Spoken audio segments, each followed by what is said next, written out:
This is the Intercontinental Broadcasting Corporation. Sa bagong Pilipinas.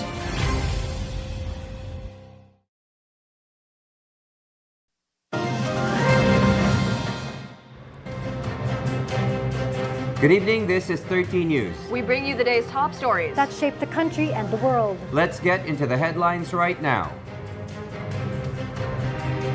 A tropical depression named Neneng is being monitored by Pag-asa somewhere east of extreme northern Luzon, while another low-pressure area currently monitored west of Calayan, Cagayan may also develop into another tropical depression in the next 24 hours, according to the State Weather Bureau. Casualties have been recorded after a school shooting incident in Zamboanga earlier today. Among the recovered weapons is confirmed to be an issued asset of the Bureau of Customs. The DILG forms a team to investigate an incident allegedly due to a failed 911 response. The Metropolitan Manila Development Authority meets with Tokyo officials for better disaster response in the Philippines. And Filipina tennis sensation Alex Ayala ends her campaign at the Cincinnati Open 2026 with a tough fight. All these and more here on 13 News. Before we head on to our weather situation, let's first talk about this sensitive news from Zamboanga, where a school shooting incident happened this morning. 2 casualties were recorded from the incident. Both are junior high school students. Weapons were also recovered from the crime scene. Our news correspondent Bea Penizia has the full report. The regular morning class of students and teachers at the Ateneo de Zamboanga University Junior High School was interrupted by a gunfire this morning. In a now viral live stream video, everyone is seen to be running away from a gun shooter. The person holding the gun is a grade 9 student.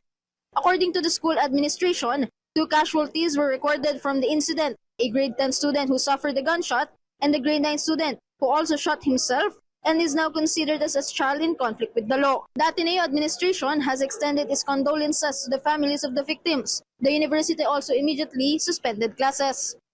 We wish to prioritize the safety of all our students. This will be as soon as we found out and advocacy when all of us, the coordination and over, making sure that our students from grade 2 and the junior next year are all safely evacuated. 2 short firearms were recovered from the crime scene. The Bureau of Customs confirmed that one of these firearms was a BOC-issued unit registered to the father of the shooter, a commander of the Port of Zamboanga Enforcement and Security Agency and Security Services. The official has already been relieved from his post. Unawaan din naman natin na mabigat ang dinadanas na problema ng ating tauhan sa Zamboanga na siyang ama ng namaril dito sa mga biktima. Kinakailangan din naman natin, kahit naunawaan natin ang sitwasyon niya, kinakailangan din naman natin siyang tanggalin kagad sa pwesto upang magkaroon ng tamang investigasyon.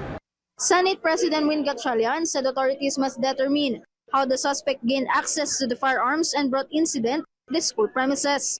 According to the Senate Committee on Women, Children, Family Relations, and Gender Equality Chairperson Rizzo Hontiveros, the incident will also be incorporated in their scheduled hearing on Thursday, along with a similar incident that happened in Tacloban last June. Sa ngayon, hindi pa natin masasabi kung may koneksyon ito sa nihilistic violent extremism o NVE. Bilang chairperson ng Senate Committee on Women, Children, Family Relations, and Gender Equality, itutuloy natin ang trabaho laban sa NVE. The Philippine National Police, meanwhile, assured the public of its swift response to the incident.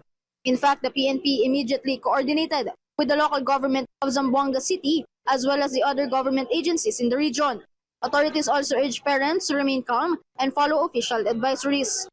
The Department of Education also strongly condemned the shooting. DepEd said it continues to coordinate with concerned agencies to provide the necessary support not only to the students but also to the families of the victims. Bea Peniza, IBC News.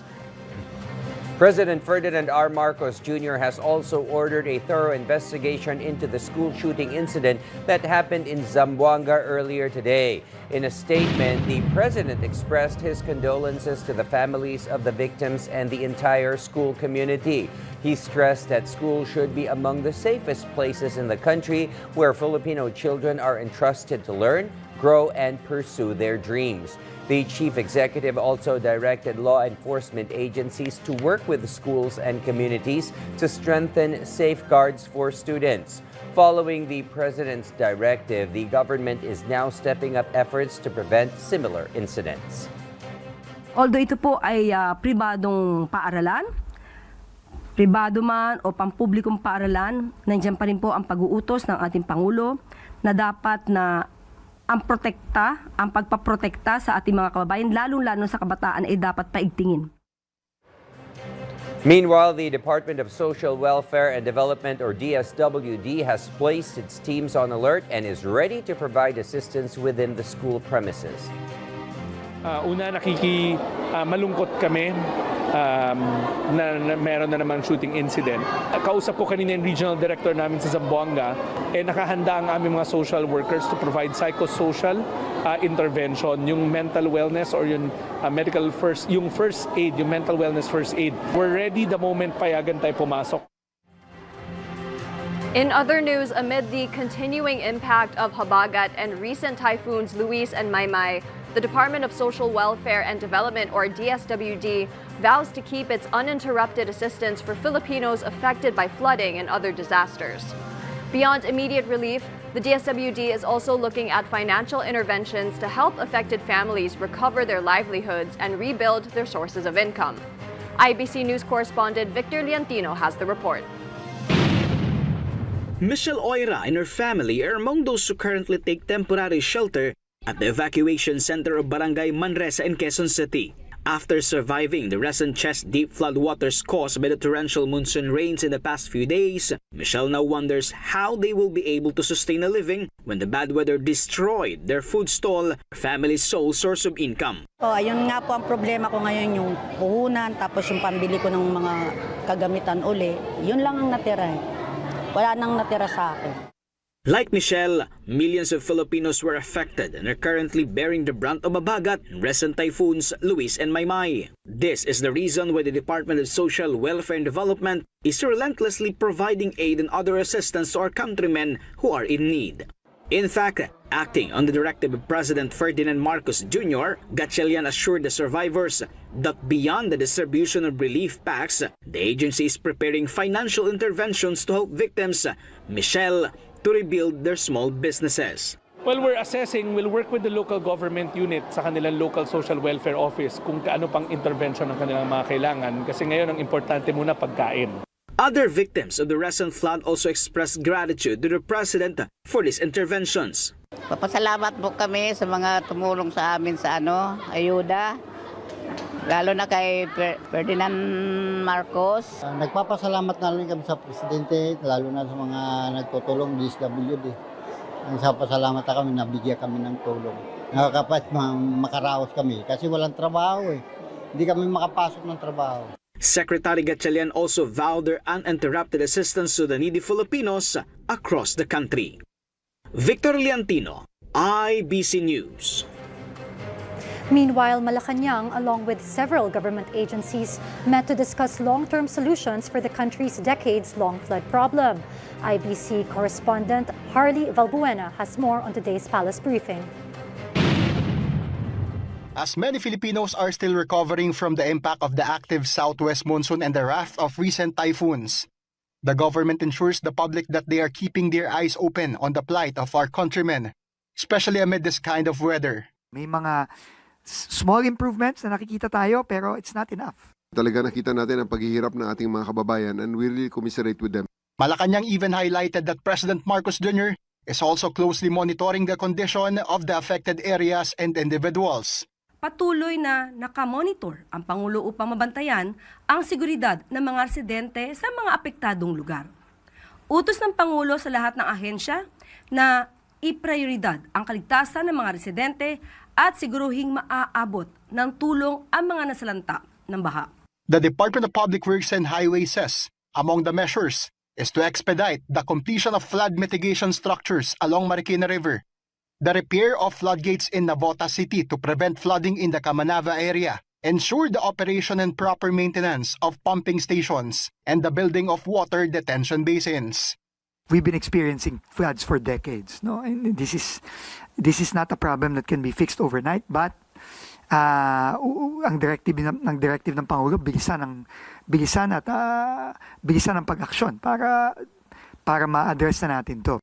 Alongside this is the immediate response to road emergencies, 24/7 operation of their hotline 136, and the deployment of free rides for stranded passengers. Priority lang naman is very simple, to keep Metro Manila moving, respond where bottlenecks develop, at saka of course coordinate all the other agencies and their activities para nga ma-unified at united ang aming serbisyo.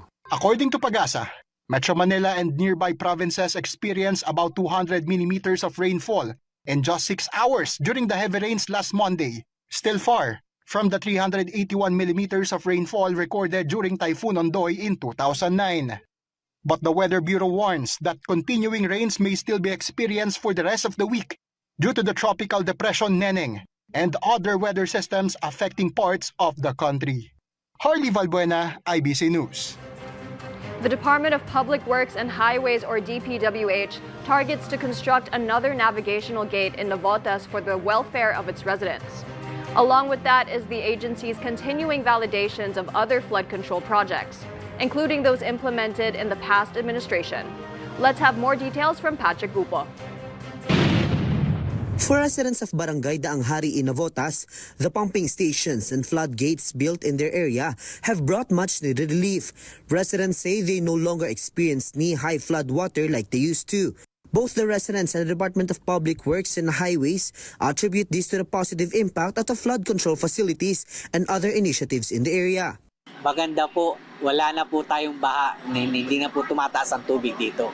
Siguro po dahil sa marami ng pumping na itinayo, pero noon po talaga inaabot kami na hanggang bewang yung tubig. Dahil dun sa tatlong nagawang yon, may relief this year, no? Siyempre, hindi pa fully na nawala yung baha, pero according to the residents and to Mayor, malaki yung naitulong nun.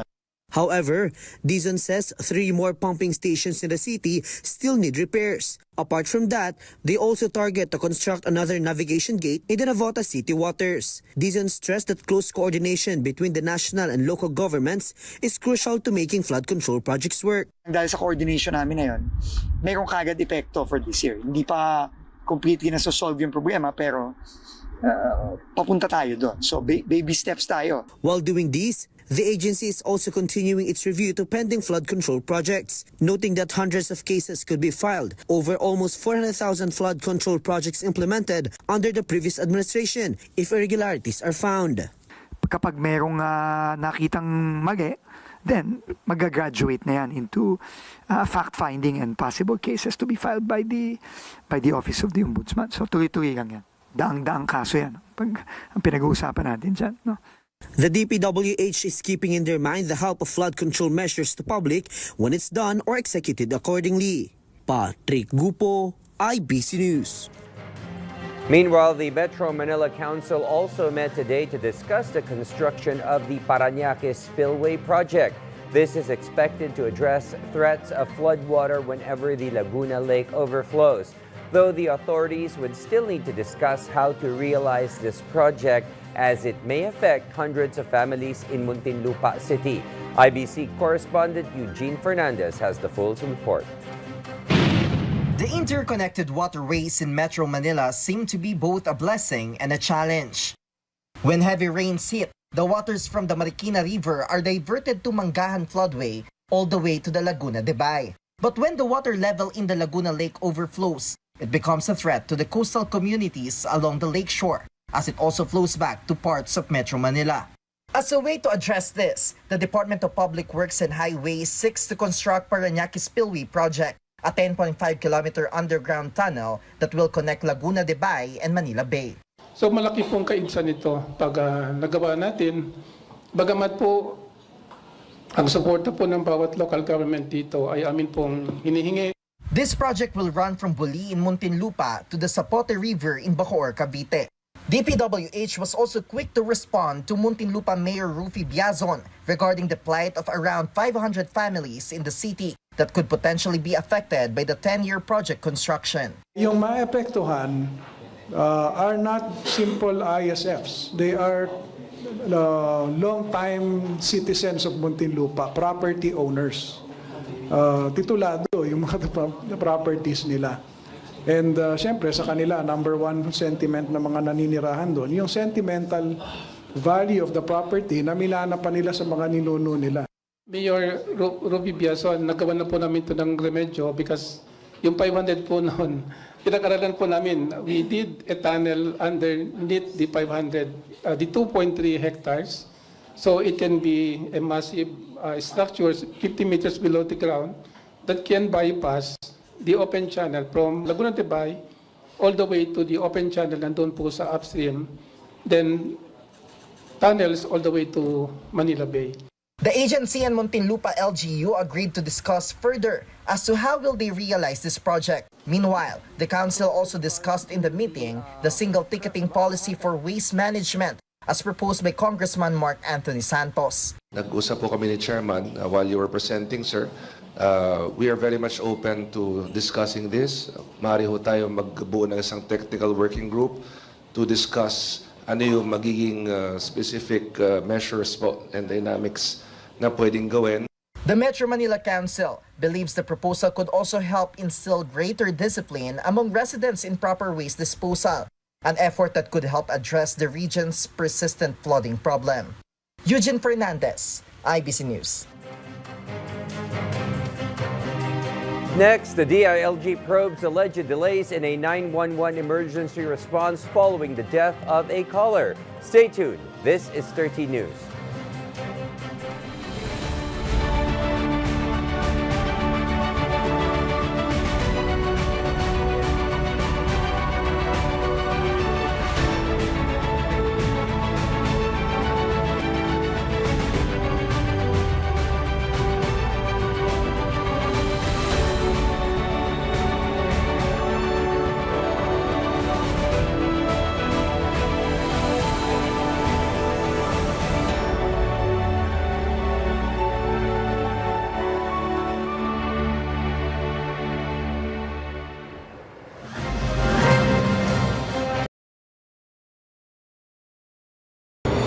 Bagong Pilipinas.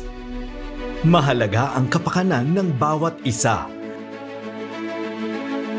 Lahat ng aspeto ng lipunan pinagtutuunan ng pansin ng pamahalaan at ni Pangulong Ferdinand R. Marcos Jr. Bagong Pilipinas, PBBM, Lingkod ng Bayan. Tuwing Linggo, alas 8:30 ng umaga.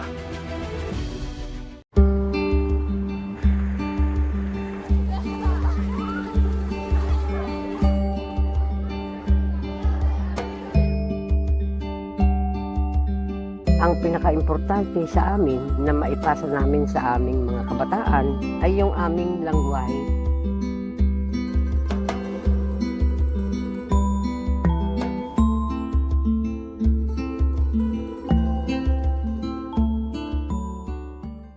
Kayo ba ay may mga isyong may kinalaman sa karapatang pantao o pangkalusugan? Isyung legal at pangangailangang medikal, ito ang programang magbibigay payo, tulong para sa mga mamamayang nangangailangan. Kasama sina Congressman Zia Alonto Adyong at Attorney Mix Nograles. Makakasama niyo kami sa paghatid ng kwento at tulong, pag-asa at pagbibigay ng mabilis at di kalidad na serbisyo. Tutukan ang lahat ng ito sa House at Your Service tuwing Sabado, 1:00 ng hapon, dito sa IBC 13 at Congress TV.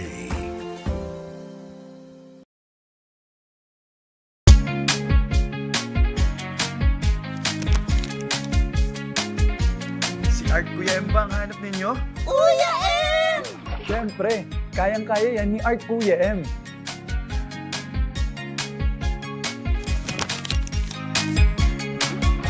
Hi Artlings! Kumusta kayo? Ako nga pala ang inyong bagong art kuya, Kuya M, ang makakasama ninyo sa Kalye Singing, kung saan ang akala mong basura, kayang-kaya nating gawing obra.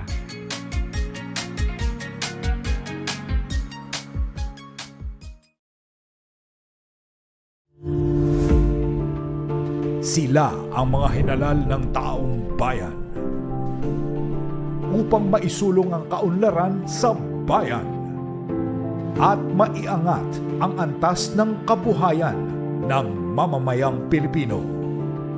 Kasama si Miss Cathy Villar, ating kilalanin ang Senado ng Pilipinas tuwing Linggo alas 9:30 ng umaga.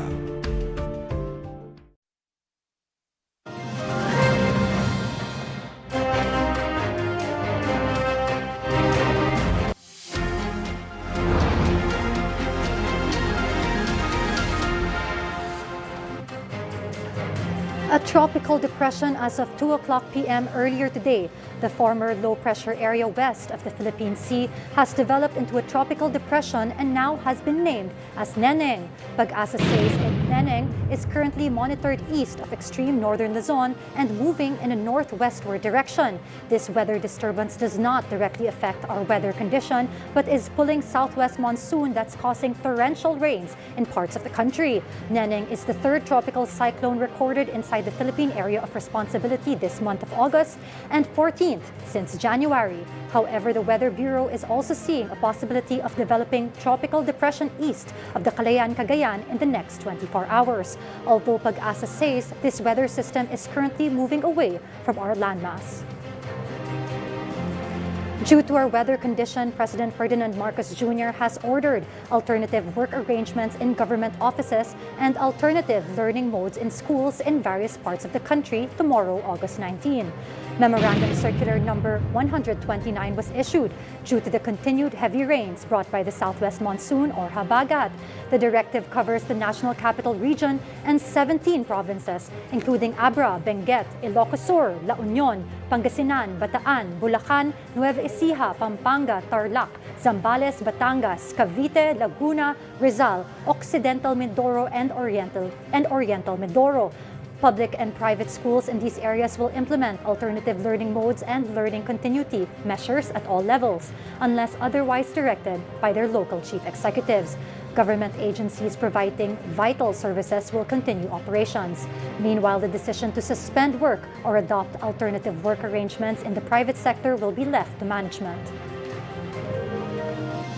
The death of a patient has prompted an investigation in the DILG regarding an alleged delayed response to a 911 emergency call. IBC correspondent Patrick Gupol has the story. The Department of the Interior and Local Government has formed a team to investigate complaints over the alleged delayed response to a 911 emergency call. The probe follows a viral post about the death of an individual whose family had sought urgent assistance through the emergency hotline. The DILG says investigators are also looking into the alleged background noise and laughter heard during the three-way call involving the caller, the National Unified 911 Center, and the Taguig Command Center. The source of those sounds has not yet been conclusively established. This remains under investigation and no premature conclusion will be made until the complete recording and circumstances are fully reviewed. Based on initial information, the call was answered after more than 3 minutes. The DILG says responders were dispatched, but reports indicate they experienced difficulty locating the patient's exact address. The investigation will review the entire response processes, including the dispatch time, attempts to contact the caller, the movement of the response vehicle, and its actual time of arrival. The agency is also looking into the capability of the responding team and the equipment available, after confirming that the vehicles involved were patient transport vehicles and not necessarily fully equipped ambulances. As soon as we gathered all the evidences, we pulled out the full recordings of the audio dun sa command center po natin. Magre-reflect naman po doon lahat. Every second po kasi naka-record on. And of course, doon sa responders on the ground, we pull out also the records and statements of all involved. We commit to deliver as soon as possible po itong investigation report natin. The DILG has also expressed its condolences to the family of the deceased and apologized for any gaps that may be found in emergency response. The agency says it will release the results of the investigation after completing its review of the recordings, dispatch logs, statements, and other relevant evidence. Patrick Gupo, IBC News. Meanwhile, the Metropolitan Manila Development Authority met with officials of Tokyo Metropolitan Government to strengthen our country's disaster response, particularly during incidents of fire and earthquake. This initiative comes after the assistance provided by the Tokyo Metropolitan Fire Department to put out the recent 30-day fire at the Navotas landfill. As for response during earthquakes, Tokyo officials emphasized the importance of prioritizing personal safety. The visit of the Tokyo Metropolitan Government is part of its collaboration with the Philippines on disaster response. The MMDA will also send a 10-member team to Tokyo for disaster response training. The department also reminds the public to ensure that emergency exits are always clear and accessible, turning off circuit breakers, and checking other potential fire hazards after an earthquake. We must protect our own lives. We must protect our own town. In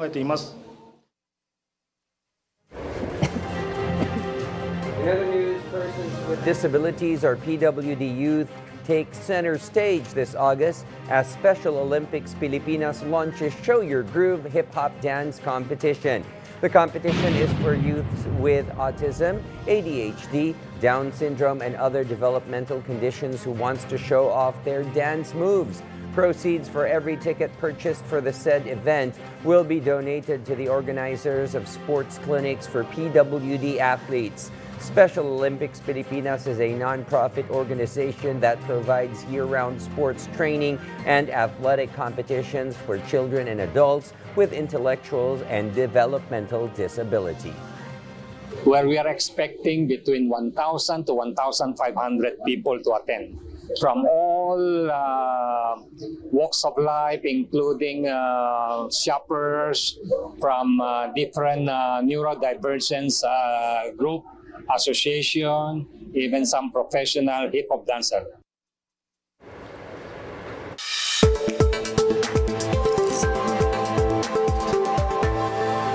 Cinema is so back. A number of highly anticipated films are set to hit theaters in 2028. Superhero fans are especially in for a treat, with 3 Marvel films slated for the release that year. The lineup consists of the X-Men reboot in May, Ghost Rider in July, and Black Panther 3 in December. Robert Pattinson will also return as the Dark Knight in the Batman Part 2, which is hitting the big screen on February 18, 2028.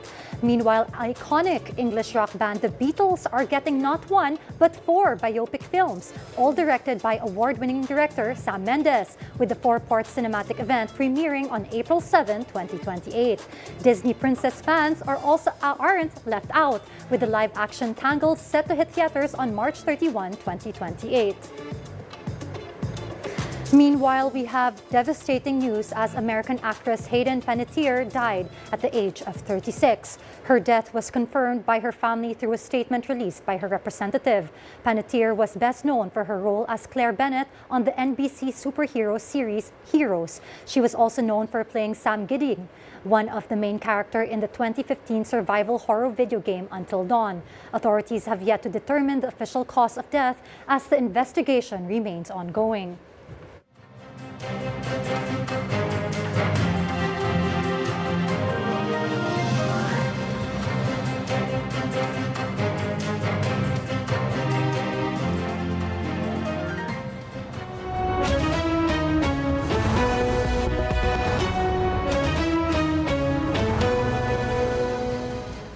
Unprecedented heavy rainfall hit South Korea's Koje City. More than 800 millimeters of rain poured over South Gyeongsang province yesterday, leaving parts of it submerged in floodwaters. The record-breaking downpour also triggered a landslide, killing 1 resident and injuring 2 others. South Korea's meteorological agency said Koje recorded its highest 1-hour rainfall since record-keeping began in 1972. Meanwhile, NASA is scheduled to launch its new Nancy Grace Roman Space Telescope from the Kennedy Space Center in Florida on August 30. With a wide field of view, the telescope can capture large patches of the sky, allowing scientists to study the universe in greater detail. Roman will focus on major cosmic mysteries, including dark energy, while also studying distant exoplanets. Unlike the Hubble Space Telescope, Roman will survey much larger portions of the sky, potentially revealing countless new objects and phenomena.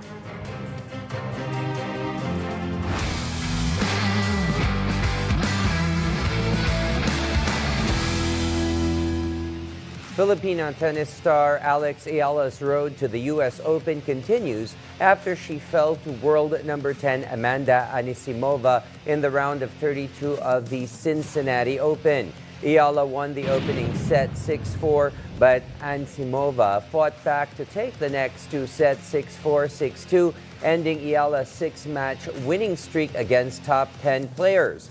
Anisimova also thanked Ayala for giving her a good and tough fight.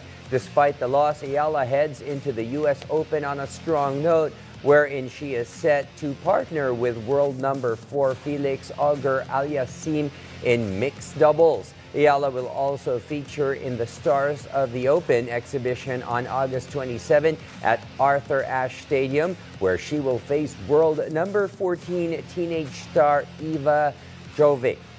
The exhibition will serve as a prelude to the U.S. Open main draw, which begins August 30th.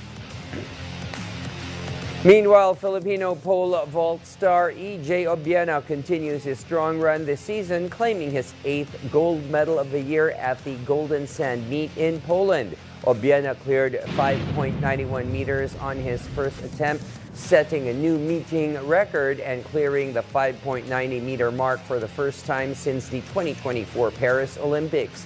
The victory gives Obiena valuable momentum ahead of his title defense at the 20th Asian Games in Aichi, Nagoya, Japan next month. And before we wrap up tonight's newscast, we bring you the results of the PCSO's 9 p.m. lottery draws. For the Lotto 642, the winning numbers are 20, 16, 42, 39, 35, and 9, with a jackpot prize of 10 million pesos. For the Super Lotto 649, the winning combination is 18, 16, 12, 32, 6, and 24, with a jackpot prize of 25,278,389 pesos and 75 centavos. For the Ultra Lotto 658, the winning combination is 43, 44, 19, 36, 12, and 1, with a jackpot price of 218,885,620 pesos and 58 centavos.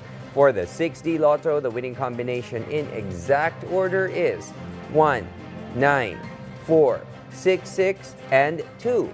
For the 3D Lotto, the winning numbers are 0, 4, and 8. And finally, for the 2D Lotto draw, the winning numbers are 29 and 6. There are no winners for the Lotto 642, Super Lotto 649, and Ultra Lotto 658.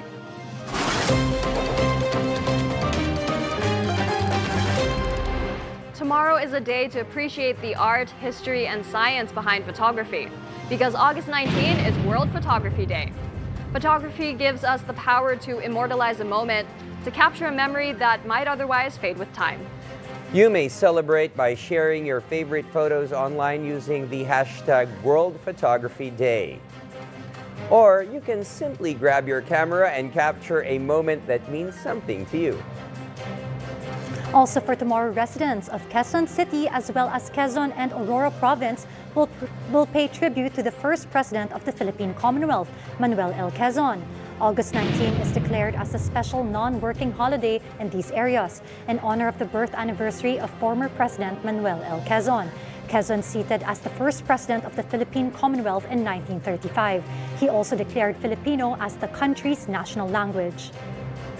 And those were the latest from the IBC Newsroom this evening. I am William Thio. We'll continue to monitor the stories that matter and bring you updates as they develop. I'm Angela C. And I'm Gabrielle Lopez. This is 30 News, keeping you informed, and good night.